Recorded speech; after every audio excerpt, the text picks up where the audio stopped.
Hey there, it's Waste Potential 616 back again, and I want to talk to you about the fall of the Hulk's storyline. Okay, now, which is going to include Incredible Hulk 608 and Hulk issue 21. I'm not sure which one I will start with. Let's start with Incredible Hulk 608.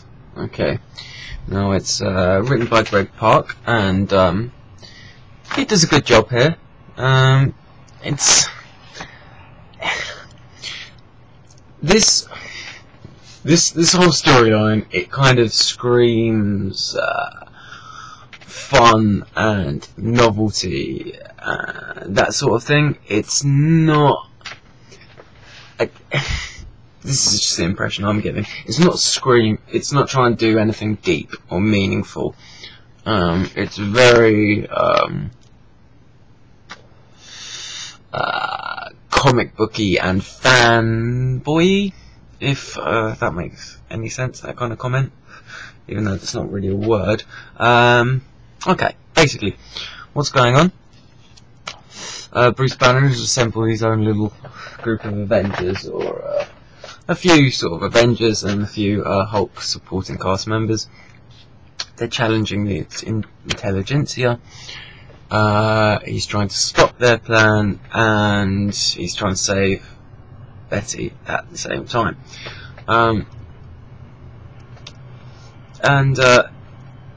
It all works quite well, I think. Paul Pelliette, his artwork is great.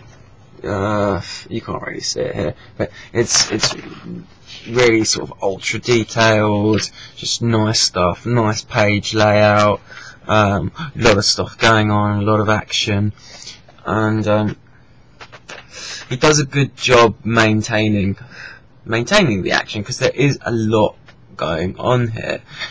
But while there is a lot going on, Greg Pak, he manages to establish quite a nice pace.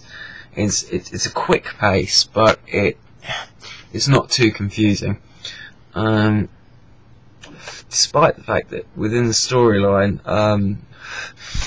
you kind of get to see all the different angles Bruce Banner is playing, which emphasizes the character's super intelligence. He's got a plan, and he's playing lots of different angles. This is kind of shown more when sort of Scar, his son, sort of finds out bits and pieces of what's going on. For instance, the new sort of She-Hulk, it turns out that she's on Banner's side, even though she's kind of joined villains, and there's little touches like that. But it's all very fun. A lot of craziness going on, and it all seems to come together right at the end. Bruce Banner's plan has come together, except the one factor that he relied on, the Red Hulk, it didn't work out. I should have warned you that this is going to be kind of, I'm going to spoil, you know, I'm just going to go through the storyline. Now, from what I went back to by saying sort of fanboyish, because big reveal, one of the intelligentsia's plans is to turn lots of people into Hulk-like creatures, or maybe it wasn't part of their plan, but it's a byproduct, and we get this kind of cool splash page here. Can you see? Maybe the light. Well, they're just okay. There's a hulked out Wolverine there, hulked out War Machine, hulked out Namor, and we get to see that, which is fun, and this we get to see this in the Hulk issue as well. We get to see a hulked out Storm, hulked out Thor, because it's the same storyline from another group of people's perspective. This reminds me of a wizard competition that was done a few years back, where it was like, do your version of a superhero in a hulked out way, and you know, it's just a giggle to see these characters kind of hulked out. This is supposedly the end of the Fall of the Hulks, but it's leading straight into another storyline, World War Hulks. You know, Marvel would never do anything like that, you know, have a storyline that just basically leads into another one, you know. Sarcasm, blah blah. But as a single issue, this is a lot of fun. It just carries on the storyline. It's not a conclusion by any means. It just nicely leads into the next one. A lot of fun, very entertaining. It has a backup tale which basically fills the gaps of previous Hulk issues, with the Red Hulk fighting Domino and Elektra. It's not necessary. It's not that great, and it kind of feels a little bit exploitative.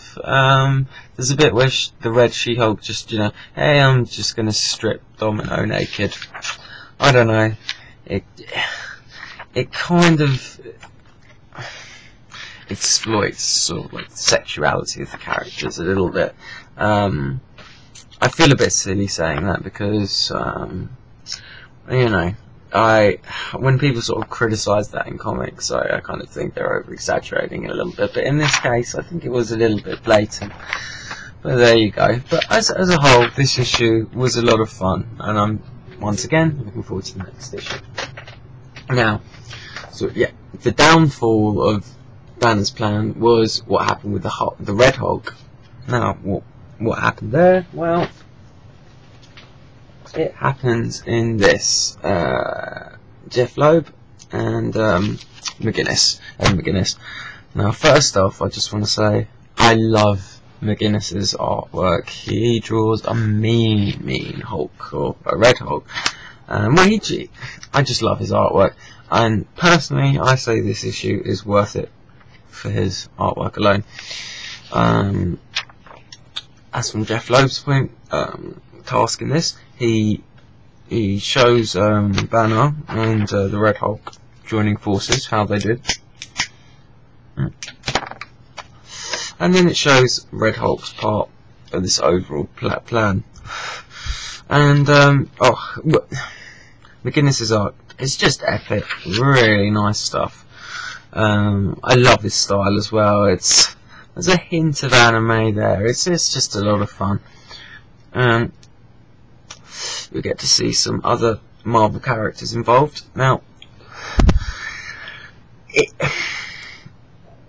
I think when you're reading this storyline, it's best not to try and think about it, certain aspects of it, too much. For instance, the continuity of it, what time in the Marvel Universe happened in regards to Siege, you know, the big universe-spanning storylines that are going on. Just forget about that and just try and enjoy this for what it is. It's a fun, almost silly comic book. You know, it's not too silly. It is an air of silly. You know, it's not too crazy. But then, as with the last issue, we get to see hulked out versions of the Thing, Cyclops, Thor, and Deadpool. And you know, I think that's a lot of fun. I think that's a giggle. So, if you don't take this storyline too seriously, I think you can appreciate it and have a lot of fun. And also, the art alone is good. But let me just show you this. Wait for the camera to adjust. Okay, we've got the Red Hulk there, got a hulked out Thing, hulked out Captain America, hulked out Thor, hulked out Cyclops in background, Storm, Miss Marvel. It's just a giggle. And once again, this isn't a conclusion by any means. This just leads into the World War Hulks, which, because this has been such a laugh, I'm really looking forward to. So, in conclusion, this is no serious intellectual storyline by any means, but it's a laugh, it's a giggle. It's not a comedy by any means, but it's just fun.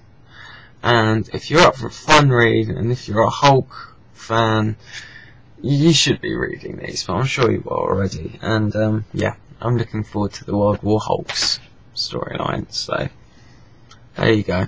Anyway, I'm going to leave it at that. You look after yourselves, guys.